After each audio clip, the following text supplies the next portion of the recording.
Alright guys, today we're going to go ahead and we're going to show you how to flush your hot water heater.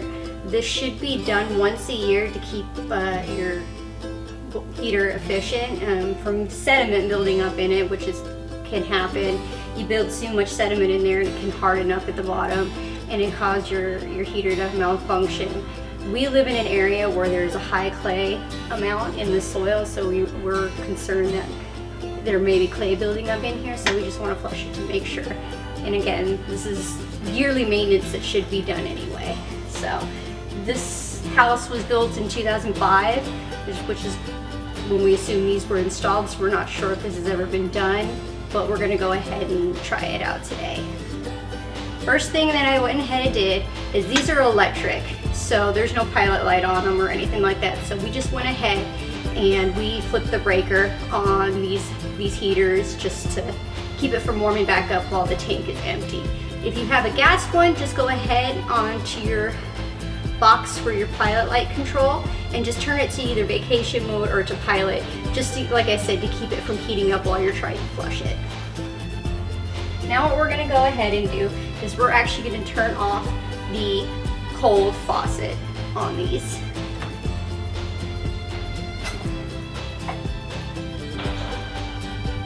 And now that we've done that, what will happen is that the hot water line won't run and it'll allow your tank to drain while we're doing this. Another important thing is over here, this is a pressure release valve, and it also helps for overflowing. You don't want your tank to overflow too much and then it'll go out all over the floor. Ours obviously isn't set up correctly because we have no idea, but this is where ours is. And so what we're going to do is this is the switch we're going to flip to allow air to pass through the system in order for the water to drain. Now I'm just going to go ahead and go down here and we're going to show you how to hook up your hose and what to do next. Alright, so down here this is where we are going to actually flush the line. It is this little valve. A lot of the new hot water heaters, they actually have metal ones, which are honestly better.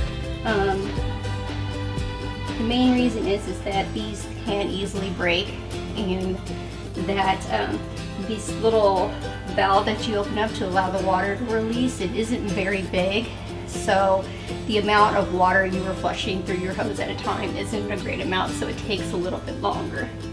But we're going to go ahead and we're going to show you how to do this. We're just going to take our hose, which we have leading outside to a spot where we want the water to drain, so we're just going to go ahead and we're going to connect it to a spot.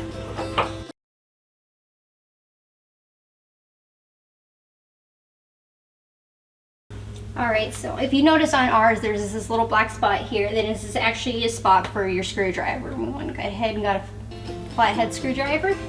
And now what we're going to do is we're going to insert it into the slot and we're going to actually open up the valve in order for the water to flow out.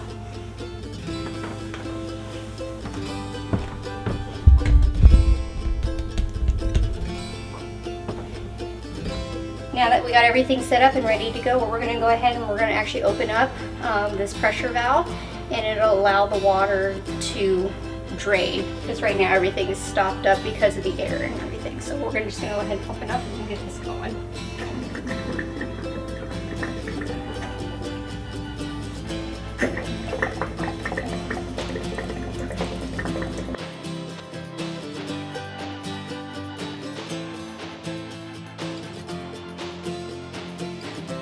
Alright guys, so the tank has been completely flushed out and everything like that. Any sediment that we can get out has gotten out. So what we're going to go ahead and we're just going to go ahead and wrap up. And just take our screwdriver in the spot, tighten this valve back up. Alright, so what we're going to go ahead and do is we're actually going to take our pressure release valve and we're actually going to close it up. We're going to go ahead and we're going to open up our cold water again, so everything starts flowing. We're just gonna flip the breakers to get the hot water to start back on, and we'll be good to go. And it's that simple, it's that easy. Like I said, it's usually recommended to do this once a year just to keep your machines running clean and efficiently. Hope you guys like this video. If you want to see some more or interested in seeing others like it, don't forget to hit the like and the subscribe button. Thanks guys.